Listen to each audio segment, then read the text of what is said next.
Salut les saltimbanques, j'espère que vous allez bien. Bienvenue dans ce nouvel épisode du Jukebox.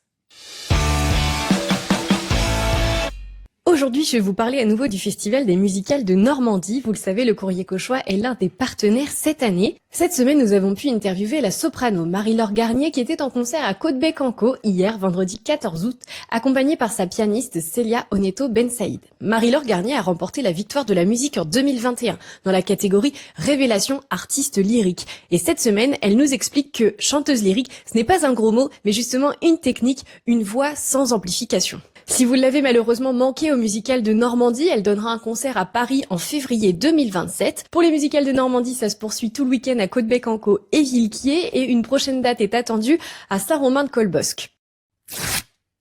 Dans l'actualité musicale cette semaine, l'ex-star du rap Moa Lasquale a été condamné à 2 ans d'emprisonnement, dont 1 avec sursis probatoire, pour avoir porté des coups à 2 femmes lors d'une soirée à son domicile en mai dernier à Paris. Selon le parquet de Paris, la police a été prévenue par des voisins qui ont entendu des bruits et des cris, ainsi qu'une femme appelant à l'aide. Sur place, ils ont retrouvé une femme qui portait de multiples traces de coups sur le corps et un suspect qui tentait de s'échapper par la fenêtre. Il s'agissait du rappeur. Ce dernier a été immédiatement placé en garde à vue. La victime indiquait qu'elle ne connaissait le rappeur que depuis quelques jours et qu'il passait la soirée avec une deuxième femme. Ces derniers ont consommé de la cocaïne durant la soirée.